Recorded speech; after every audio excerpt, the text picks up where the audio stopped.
salah satu unit rumah warga di Kelurahan Alehan Pae, Kabupaten Jai terbakar. Seorang nenek yang merupakan pemilik rumah tewas terbakar.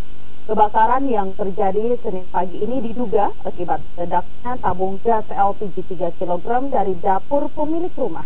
Rumah yang terbuat dari kayu ini membuat api dengan cepat membakar seluruh rumah hingga ke bagian depan rumah.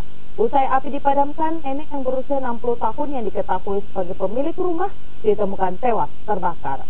Sementara itu suami korban sedang berada di sawah. Kini polisi masih menyelidiki penyebab pasti kebakaran.